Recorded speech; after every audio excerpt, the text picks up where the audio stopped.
Ellie Ferraz, apresentadora do programa No Corre Com Elas, um programa com abordagem descontraída e informativa, com temas relacionados a beleza, saúde, empreendedorismo e relacionamentos. Tudo que diz a respeito do corre do dia a dia de quem quer empreender no Brasil. O programa No Corre Com Elas é para todas as mulheres que buscam se inspirar em cases de mulheres reais de sucesso. Hoje, a nossa convidada é a Maria, fundadora da Azul Joias.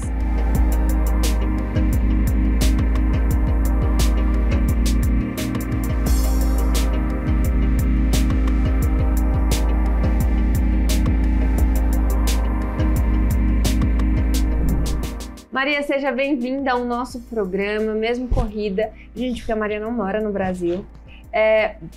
Obrigada pelo seu tempo, por ter aparecido aqui no nosso programa, para contar um pouco da tua história, contar a história da Azul. Agora me conta, como que você começou a sua jornada empreendedora e o que te motivou a fundar a Azul Joias? Obrigada, Ellie, por me receber. Estou super honrada de estar aqui. Como você falou, é uma correria, mas eu fiz questão absoluta de conseguir participar, porque eu queria muito participar do seu podcast, admiro muito o seu trabalho.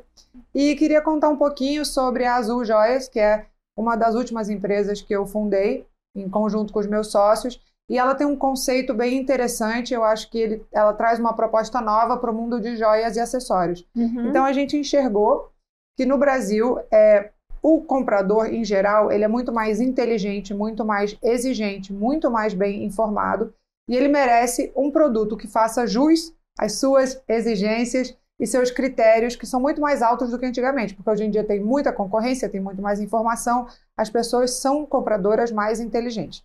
Dito isso, na Azul a gente resolveu criar a nossa própria tecnologia para simular um diamante. Então o nosso produto é uma tecnologia própria nossa, que a gente entrou com uma patente, porque a gente criou uma pedra nova que se chama Azulite. Então não é uma zircônia, não é um moissanite, não é um Swarovski, é uma Azulite. A Azulite é a forma de melhor simular um diamante a um preço acessível. É o que a gente chama de luxo acessível. Então a gente usa metais preciosos sempre, prata 925, banho de ouro, e a gente tem a nossa pedra, que é a nossa tecnologia que simula perfeitamente um diamante, mas o nosso ticket médio é de mais ou menos R$ 1.200. Então a gente enxergou essa carência e resolveu empreender em cima dessa necessidade do consumidor brasileiro. Nossa, que legal. Não, gente, literalmente, as peças não parecem. A olho nu, coloca o diamante natural com o diamante simulado. É impossível reconhecer. Maria, e você tinha outras empresas, outros negócios. Com quantos anos você começou a empreender? Conta um pouquinho da sua história. Eu acho que, assim, empreender de fato, mais ou menos com 18 anos eu tentei montar aí a minha primeira empresa, que foi uma história muito engraçada. Conta. O meu pai, ele foi o fundador e o dono do Outback, dos restaurantes. Então eu, com 18 anos, eu pensei que eu enxerguei uma oportunidade muito boa, que era o seguinte: a cebola do Outback, a grandona, ela sempre foi importada do Chile. Então eu tinha tenho um amigo fazendeiro em Minas Gerais e uma amiga, que é a esposa dele, e eu falei para eles, por que a gente não planta essa cebola e tenta vender para o Outback, já que eles têm que importar e é um problema. E aí a gente decidiu virar empresários no ramo de cebola. Plantamos a cebola, deu super certo, e aí eu cheguei para meu pai e falei, olha pai, eu tenho uma proposta comercial para você, você poderia sentar e posso marcar uma reunião com meus sócios, né? Com 18 anos. E podemos conversar. Aí ele falou, claro, vem no meu escritório. Fui eu, meus 2 sócios, e a gente falou, olha, a gente tem um produto para apresentar para você, seu Salim. Aí ele falou, o que é? A gente falou, não, a gente plantou a cebola, né, que é o carro-chefe do seu restaurante, a gente plantou e ela está sendo produzida no Brasil e deu super certo. A gente queria que você comprasse a nossa cebola. E aí a gente achou que a gente ia ficar milionário, porque afinal de contas, né, o Outback é um consumidor gigante dessa cebola específica do Outback, que é grandona. Aí o meu pai falou, nossa, achei a ideia muito legal, mas é um conflito de interesse, vocês me perdoem, mas eu não posso comprar a sua cebola. Mentira, conta do compliance. E o meu pai sempre foi muito correto, então assim, a chance dele fazer um negócio com alguém da família era 0. Eu deveria saber e não, né, me aventurar aí a ser uma vendedora de cebolas específicas do Outback. E o que vocês fizeram com a plantação de cebola? A gente precisou usar, dar de presente, mas é uma cebola de praticamente 2 quilos cada uma. Ela nasce grande, então não é que dá para vender para um mercado, entendeu? Ela é específica. É outro tipo de cebola.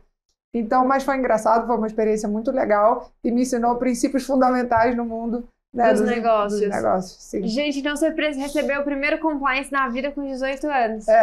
Mas foi bem engraçado e deu certo. Isso foi o legal. E com quantos anos você começou a trabalhar, Maria? Desde os meus 9 anos eu já trabalhava. O meu pai tinha McDonald's na época. Nas férias, eu e meu irmão, a gente trabalhava no McDonald's.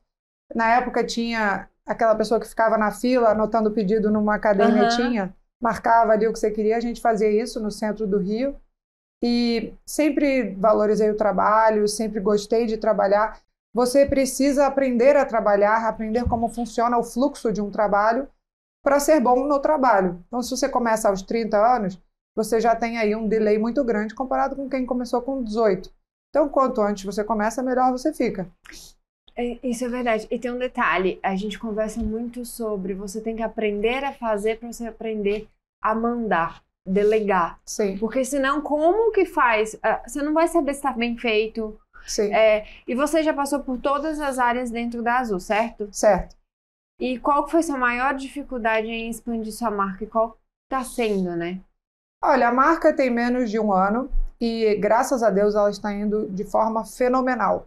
Então, assim, por mais que existam, sim, as dores, né, do empresário, tem sido relativamente suave. No entanto, agora que a gente vai começar uma expansão de fato, ou seja, a gente está abrindo um showroom daqui a 3 semanas no Jardim Europa, em São Paulo, e depois a gente está abrindo uma loja no shopping. Eu acredito que a questão da mão de obra, treinamento, excelência no atendimento, realmente seja uma coisa que a gente pode começar aí a enfrentar alguns obstáculos normais, no entanto, né, que existem, mas por enquanto tem sido bem suave, assim. Mas o principal, eu sempre falo, né, é você conseguir liderar a sua equipe de forma que a qualidade, a excelência seja constante. Então, quanto mais pessoas você tem numa empresa, quanto mais colaboradores e parceiros, mais difícil fica. Então, como a nossa empresa ainda é bem jovem, a gente ainda não enfrentou isso, mas acredito que em qualquer momento enfrentaremos e é um bom sinal. Sim. Maria, e como que você usa a tecnologia a seu favor no teu negócio? Porque assim, a joia, a semi-joia, o mercado de acessórios sempre foi muito artesanal, né? A gente sempre falou muito de coisas artesanais, muito pequeno e tudo. E você já vem com um negócio que é super tecnológico. Afinal de contas, você simula em laboratório um diamante que é uma pedra natural. Me conta um pouquinho mais. Olha, sem a tecnologia, a Azul não existiria, tá? Porque graças aos avanços tecnológicos nesse ramo de criação de pedras sintéticas, graças a esse avanço, a gente consegue criar uma pedra tão superior a todas as outras que já existiram em termos de simulantes, né, de diamante. Então, sem a tecnologia, que inclusive quando eu comecei a procurar, que tem mais ou menos 7 anos, essa tecnologia não era tão sofisticada a ponto de conseguir aperfeiçoar tanto uma pedra que simula uma pedra natural. Com o decorrer desses anos, melhorou muito, que foi a razão pela qual a gente conseguiu começar a Azul, porque a gente conseguiu chegar na pedra que a gente precisava, que reflete o brilho que a gente quer, que tem a lapidação que a gente quer, o corte que a gente quer. Então, a tecnologia foi fundamental. A nossa fábrica é própria e ela fica em Hong Kong. E lá é um centro de tecnologia, principalmente no ramo de acessórios, excelente. Então, a gente consegue estar aí à frente do mercado muitos anos com as máquinas específicas que tem lá, que conseguem também produzir em massa, né? Porque o nosso trabalho não é de pouca tiragem, ou a gente precisa vender no volume. Essa é a nossa vontade também, a gente não quer ser uma empresa exclusiva artesanal. Então, tivemos que combinar várias diferentes estratégias e vários métodos para que fosse possível criar essa pedra e também replicá-la, né, massivamente. Então, você concorda comigo que o seu diferencial é a qualidade das pedras? Com certeza. Você só simula diamante ou tem outras pedras? Não, a gente simula esmeralda, fancy yellow, turmalina paraíba, safira, rubi, tanzanita, qualquer pedra do mundo. Gente, eu sabia do fancy yellow, eu sabia da esmeralda e do diamante. Dos outros eu não sabia que vocês já estavam Qualquer simulando. uma. A gente consegue simular mais de 100 pedras. Todas as cores, variações de cores, tudo. Gente do céu. E qual que é o tamanho do mercado no Brasil de semijoias? Ou joias, enfim? Acho que Eu li uma matéria outro dia que é um mercado que vai chegar a 45 bi por ano, alguma coisa assim. É enorme. E está crescendo exponencialmente. Exponencialmente. Então, e aí é o que eu falo. As empresas precisam entender que o comprador é mais exigente. Você não pode chegar e entregar para o seu cliente um produto mais ou menos. Então, quem não está disposto a entregar um produto excepcional vai ficar de fora organicamente. Por default, essas empresas vão começar a cair, porque as pessoas querem mais. Quando chega uma empresa como a Azul, que é agressiva na qualidade e no nível de excelência, as pessoas começam a comparar. Então, quando você é comparado com uma marca que está fazendo o melhor produto do Brasil, você precisa ou alcançar ou você vai organicamente sair do mercado. Então, quanto mais as pessoas conhecem a Azul, mais elas entendem que existe um produto premium ao mesmo preço do produto médio que elas têm comprado o tempo inteiro e que essa marca está disposta a ir além. Então, isso é muito importante para a gente. Eu sinto o seguinte, que tem alguns pré-requisitos hoje em dia que não é mais só o diferencial, né? É o que você está falando, essa questão da excelência, da exigência dos consumidores, principalmente essa geração Z, que vai ser os nossos futuros consumidores, eles já têm outra mentalidade, né? Que na beleza a gente tem isso também, do mesmo. Vocês têm a questão de trazer a tecnologia para produzir o diamante, as pedras preciosas naturais em laboratório. A gente tem essa questão de ser vegana, ser livre de parabenos, ser livre de sulfato, ter todos esses atributos, não testar em animais, que por muito tempo esses atributos eram como se fosse um diferencial. Outro dia eu estava fazendo reunião de marketing, todo mundo, a gente tem um diferencial que é testar dermatologicamente. Eu não, gente. Isso é obrigação. Sim. Sim, entregar um produto de pele testado dermatologicamente e com eficácia não é atributo. É o mínimo. É o mínimo, assim como você entregar uma joia bem feita, bem lapidada, bem embalada, com garantia de que por tanto tempo o seu produto vai estar intacto, né? E é muito louco como as empresas antigas não pensam nisso. É que eu acho que o mundo digital criou uma distância muito grande entre as marcas e o consumidor. Uhum. Então, na Azul, pelo menos, qual é a nossa filosofia? Estar o mais próximo possível do nosso cliente, de todas as formas que você possa imaginar. Então, primeiro no DNA da marca, que é a sustentabilidade, o luxo acessível, a qualidade excelente, em todos os sentidos a gente preza, né, pelo nosso cliente, a gente pensa no nosso cliente. Mas, além disso, a gente também tenta se aproximar dele de todas as formas. Como? Aparecendo todos os dias no Instagram, conversando com eles, perguntando opinião, demonstrando produtos. Eu vou lá e eu mostro, porque eu me importo.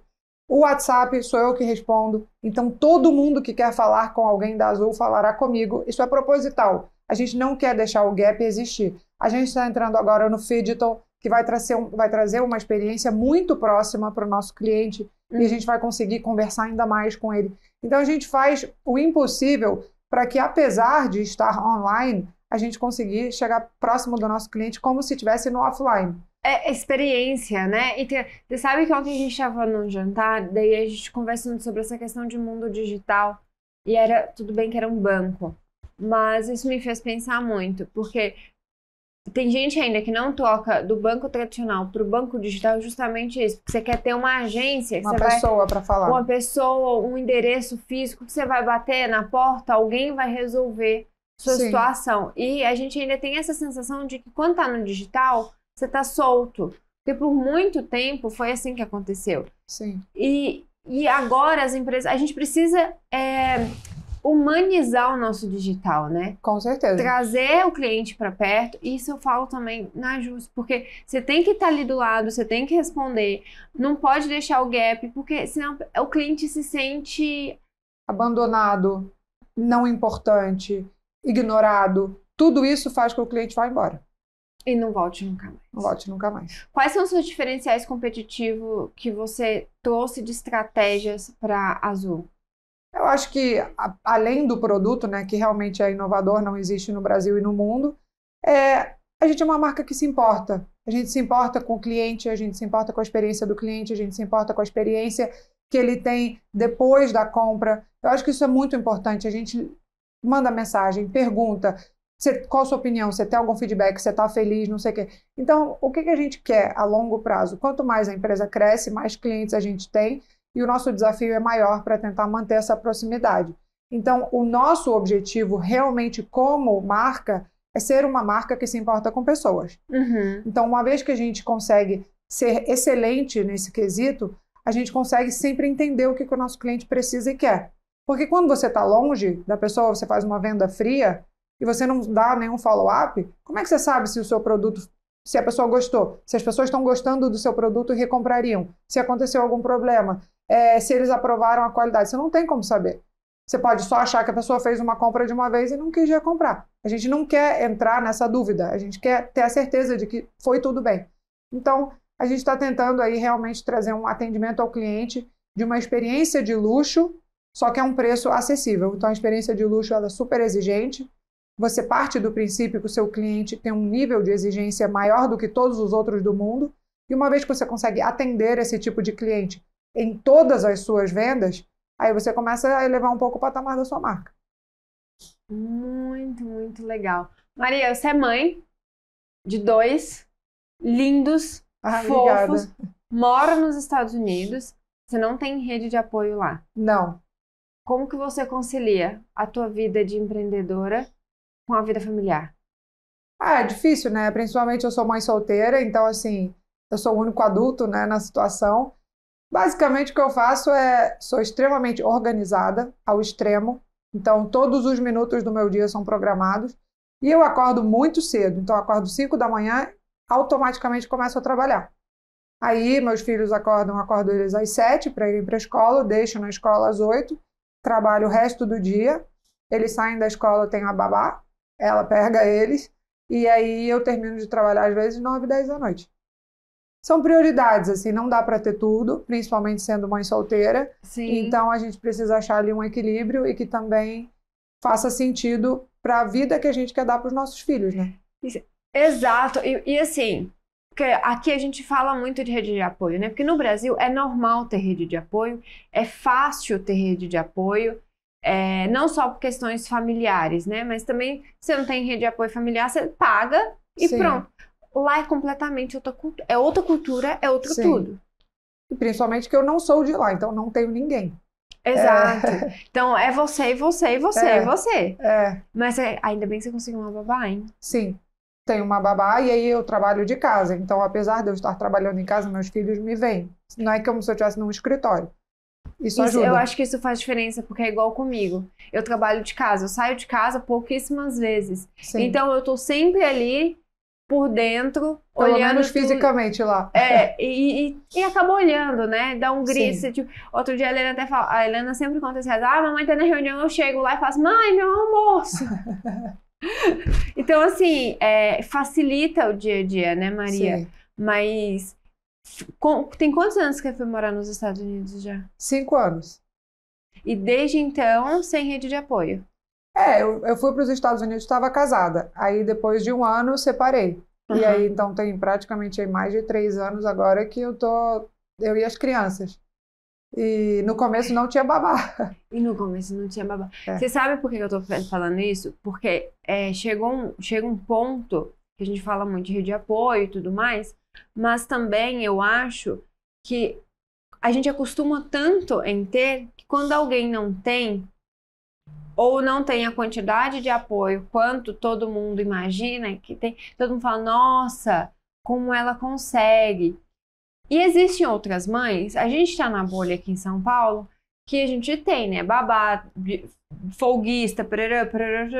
Só que o Brasil de meu Deus não é assim. Não. Outro dia eu tava falando isso, gente, todo mundo, nossa, você vai ter folguista, você vai ter isso. Eu tenho uma rede de apoio, mas não tenho folguista. Não, meu final de semana só eu, meu marido e minhas crianças, e tá tudo bem. Como assim? Como você consegue? Gente, eu sou mãe.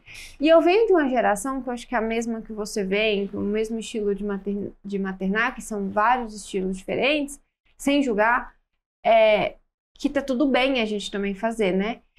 Só que ao mesmo tempo, tem gente que olha pra gente como assim vocês conseguem. E a verdade no Brasil, meu Deus, não é que todo mundo tem babá todos os dias, né, Maria? E a gente se acostuma a tudo na vida, né? Nos Estados Unidos, ninguém tem funcionário em casa, ninguém tem motorista, ninguém tem babá. Independente do poder aquisitivo. Ninguém tem e ninguém quer ter. Elas não querem uma pessoa em casa, é cultural. Então, assim, eu tenho porque eu preciso trabalhar e não tenho mais nenhuma outra pessoa lá. Mas eu me acostumei a todo o resto. Eu lavo roupa, lavo louça, eu cozinho, eu faço mercado, eu sou mãe, né? Educo os meus filhos, faço tudo, faço dever de casa, trabalho, tenho 3 empresas e tudo, e a gente faz funcionar, não tem jeito. Quando você tem um sentido de urgência, eu sempre falo do sentido de urgência, quando o seu sentido de urgência existe, você sempre acha uma solução. Quando você está muito confortável, você sempre acha um problema. Exato, exato. Por quê? Por que eu tô falando nisso? Porque assim, aí, voltando ao assunto, né? Gente, a minha mãe criou 2 e ela trabalhava em 2 empregos e não tinha babá, tudo bem. Tinha tia, tinha prima, Sim. tinha vizinha, tinha, né, que sempre tava ali, mas é outra realidade. E por que eu tô por causa disso? E a maioria das mulheres no Brasil começam a empreender justamente para ficar mais perto dos filhos. Sim. Só que chega um ponto que algumas falam assim, nossa, mas como que eu vou conseguir conciliar o trabalho com a maternidade, sendo que eu não tenho rede de apoio? Então eu trouxe a Maria, gente, para provar para vocês que dá para fazer. É corrido. Muitos procedimentos para tirar as rugas. Mas sempre dá tudo certo no final. E nesse corre todo, qual foi o seu maior perrengue? Olha, sem querer soar errado, tá? Mas assim, eu nasci num país no meio da guerra. Aham. Você é libanesa, Sou né? libanesa. Então eu já nasci no perrengue. Depois eu morei no Brasil, a gente teve muitas dificuldades, assim, o meu pai, a gente chegou aqui sem nada e ele virou um empresário muito grande, com muito trabalho, raça, sacrifício. Só uma pergunta. Eu achei que você tivesse nascido aqui, então você nasceu lá. Nasci no Líbano no meio da guerra. E aí depois que eu morei aqui 20 e poucos anos, eu casei e morei na Venezuela, na pior época da Venezuela, que eu passei tudo quanto é dificuldade que você pode imaginar. Então, para uma pessoa me falar hoje qual é o seu maior perrengue como empreendedora, nenhum. Porque é perspectiva. Eu já passei tantas dificuldades na minha vida que, assim, os problemas de trabalho eu dou graças a Deus. Eu falo, nossa, que bom que está acontecendo e tem uma solução. E todo bom vendedor é um solucionador de problemas nato. Eu sou mais que tudo uma vendedora. Então, se me apresenta um problema, eu te dou uma solução. Eu não enxergo tantos obstáculos mais, mas é perspectiva. Se eu tivesse sempre estado confortável ou não conhecesse problemas trágicos, assim, que infelizmente eu tive que viver... Guerra, né? Você viveu guerra, assim, mais que guerra... E o tempo que eu passei na Venezuela foi pior do que o que eu vivi no Líbano. Era uma tragédia. Então, assim, para uma coisa hoje eu falar, nossa, isso aqui está assim, me causando um transtorno enorme, tem que ser o apocalipse. Entendi. Entendeu? Questão de perspectiva, não é diminuindo uma coisa ou ignorando a outra, mas sim, assim, que você começa a ter uma estrutura diferente, né, mental. Eu concordo com você, e a gente fica mais resiliente, né, quando passa por certas dificuldades, porque o seu sarrafo de resolução começa a ser mais alto. Com certeza. Mas isso é desde criança, por exemplo, mãe, eu não sei arrumar a cama, vai lá, arruma. Aí 30 dias arrumando, aprender a arrumar a cama já ficou fácil, não é mais um problema. O problema vai ser agora passar o pano no chão, porque não sabe. Então, perspectiva. Enquanto você vai criando habilidade, você vai crescendo, vai amadurecendo e vai seguindo a vida. E você teve isso logo cedo. Com quantos anos você veio para o Brasil? Com 5. Com 5 anos eu vim, fiquei aqui até os 28, eu morei aqui 23 anos, depois passei 5 na Venezuela. Agora eu estou 5 nos Estados Unidos, estou com 38. Maria, você contou que você tem 3 empresas e a Azul é a mais jovem de todas. Sim. Quais foram os maiores desafios que você enfrentou na pandemia? Na pandemia, eu tinha uma empresa de envios, chamada Maria Me Envia. Eu enviava coisas dos Estados Unidos para o Brasil. A pandemia, para esse tipo de negócio, foi excepcional. Por quê? Porque ninguém podia viajar, as pessoas continuavam querendo as coisas e queriam consumir mais do que em tempos normais, por causa do ócio, né? Do desespero de estar em casa. Então, para o meu trabalho foi excelente. Mas tinha muita dificuldade em termos de logística, porque tudo estava parado nos Estados Unidos. Você comprava coisas online, às vezes demorava 2, 3 semanas para chegar, porque aí começava uma onda, né, de coronavírus e tudo, ninguém podia sair de casa de novo, só o trabalhador essencial, e o entregador não era um deles. Então, assim, tiveram muitas dificuldades, mas em termos de faturamento e captação de clientes e tudo, foi excelente. Então, a pandemia, assim, para certos nichos, ajudou. Tipo, delivery de comida, tipo, coisas que são serviços que ajudam você poder ficar em casa e suprir uma necessidade básica, né? Então, para o meu negócio, efetivamente, foi muito bom. E o negócio é isso, né? É igual filho. Cada um tem sua peculiaridade e seu ritmo, né? E a gente tem que saber, como gestora, líder, saber trabalhar o ritmo de cada negócio sem entrar em desespero. Como que você lida com isso? Eu entendo que muitas coisas na vida são um processo, né? Não adianta você querer fazer com uma empresa o que ela não tem a capacidade para fazer naquele momento. Então, ou você entende o lugar que a sua empresa está e você otimiza e faz dessa etapa o mais eficiente possível, ou você só vai ficar, né, na frustração ali do negócio não estar indo na velocidade que você quer. São etapas diferentes. Se você começa uma empresa com pouco capital, você precisa entender que aquilo ali vai lentamente. Se você começa uma empresa com 50 milhões de reais, você sabe que você tem um pouco mais de fôlego para cortar certas etapas do negócio, normal. Eu não sei se você pode falar, mas qual que foi o seu investimento inicial na Azul? Então, na Azul, meu investimento inicial foi o know-how que eu tinha de produtos em geral, uma base de clientes muito importante que veio, que eu herdei do meu negócio anterior. Então, eu tinha um Instagram. 7 anos ali trabalhando. E eu tinha um Instagram que tinha 47 mil compradores. Não eram seguidores. Eram 47 mil pessoas interessadas em comprar os produtos que eu anunciava, que eram produtos dos Estados Unidos. Então, eles queriam comprar os produtos e usar o meu serviço. Não era lifestyle, não era nada. Então, eu tinha um pool ali de pessoas muito habilitadas para comprar. Então, aquilo ali é um sweet spot muito bom. É uma base de dados muito boa. Então, esse foi um dos meus aportes, né? Migrar essa conta e virou a Azul. Então, por isso também o crescimento tão rápido da empresa. Desde o primeiro dia a gente começou a vender. Vocês já tinham a base de clientes muito forte. Muito grande, Mas financeiramente não fiz aporte nenhum. O desenvolvimento da pedra e do produto foi uma coisa que levou muitos anos meus, né, de pesquisa, de criação de uma pedra nova e tudo. Quando a gente começou a Azul, aí a gente conseguiu melhorar essa pedra, que foi aí, mas foi um processo rápido, que foi aí que a gente conseguiu efetivamente falar, esse aqui é o produto, está feito, missão cumprida, vamos agora replicar. Gente, e tudo pensado, estratégia. Você sabe uma coisa? Outra coisa que a gente conversa muito sobre a questão de time, né?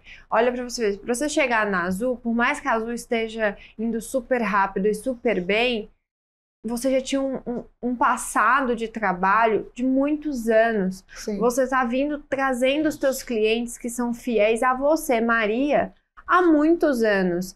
E aí vem a galera, os gurus da internet, que falam assim, não, como ficar rico do dia para a noite, e que traz essa sensação de rapidez, de que tudo é instantâneo, tudo da noite para o dia, o milagre. E não é, né, Maria? Não existe isso. Só se você ganhar na loteria. E olhe lá, porque para a loja ganhar na loteria, você tem que jogar anos e anos. Mas não existe, isso é uma ficção, né? O mundo do Instagram, principalmente, é muito imediatista. Essa coisa de fique rico do dia para a noite. Até as pessoas nem valorizam o trabalho das influencers, por exemplo. A influencer, ela está ali há anos, todos os dias trabalhando para ter uma audiência. Ela não vira famosa overnight. E as pessoas sempre acham que aquilo parece fácil, que eu vou virar influencer porque é um trabalho fácil. Não, não é. Não é. Tudo requer trabalho. E tem um ditado que eu acho que eu criei, porque eu nunca vi, mas eu vou falar qual é, que é bom. In order for work to work, you have to work. É isso. Não tem, assim, corta caminho. Não tem. E tem um outro que eu gosto muito, que é assim, tenha fé em Deus, mas trabalhe como se Deus não existisse. É alguma coisa assim. Sim, exato. Tem que batalhar. Porque não tem milagre. Não. E, Maria, qual dica que você dá para outras mulheres que sonham em empreender e que ficam com medo disso? Como que eu vou conciliar minha vida familiar com o meu trabalho? Ou eu não tenho verba para começar, mas eu já faço tal coisa há tantos anos. Qual dica que você dá? Eu gosto de sempre um passo antes, que é como se fosse o impulso que a pessoa precisa para chegar à etapa de decidir que ela vai empreender. Então, tem uma frase que eu sempre falo para todas as mulheres que eu converso, que é: Nada como poder e ainda assim não querer. Então, se você se enxerga numa situação onde você está em, seja qual for ambiente, só porque você precisa e não porque você quer, alguma coisa está fazendo errado, tá? Então, se você está num casamento só porque você precisa e não porque você quer, está na hora de você rever suas decisões. Se você está num trabalho que você não é valorizado, que você é maltratado, que você não tem perspectiva só por causa desse salário, você precisa rever suas decisões. Então, a minha dica sempre é: avalie a sua vida, veja se você tem essa vontade inerente de alcançar o seu potencial e avalie se as decisões que você está tomando são porque você quer e porque você pode. Não só porque você precisa. Então, acho que isso ajuda muitas mulheres. Os desafios que vêm, não precisa ficar sofrendo por antecipação. Eles virão, da mesma forma que ficar em casa vendo televisão, você também terá desafios. Sim. Então, escolha suas batalhas, vá em direção aos seus sonhos, se coloque numa posição onde você é proprietária do seu futuro, você decide, e eu acho que é um caminho muito importante para realmente ser feliz também. É verdade, porque assim, mexe com a autoestima também. Se você não estiver bem, tua autoestima vai pro decreto. E indo a autoestima lá pra baixo, você não é uma boa mãe, você não é uma boa amiga, você não é uma boa esposa, você não é boa pra você mesma. Então, assim, tudo fica meio blur, né? Fica tudo nublado, nada tá bom, você tá sempre irritado, você tá... Então, você tem que saber o que você quer. Antes de qualquer coisa, e né? lutar pelas coisas. Ninguém quer uma coisa e vem fácil. A luta faz parte, é igual ir para academia. No primeiro dia dói, no segundo você está mais forte, no terceiro você está mais forte. É um músculo, né? A força é um músculo. Então tem que fazer a academia da vida. Maria, muito obrigada pelo Imagina. seu tempo, obrigada por ter vindo no nosso programa. Vida Longa Azul e as suas outras empresas. Parabéns pela família linda e pela mulher que você é. Obrigada, adorei estar aqui, obrigada, é uma honra e até breve. Até breve. Esse foi mais um Corre Com Elas. Espero vocês aqui na BMC News para o próximo episódio.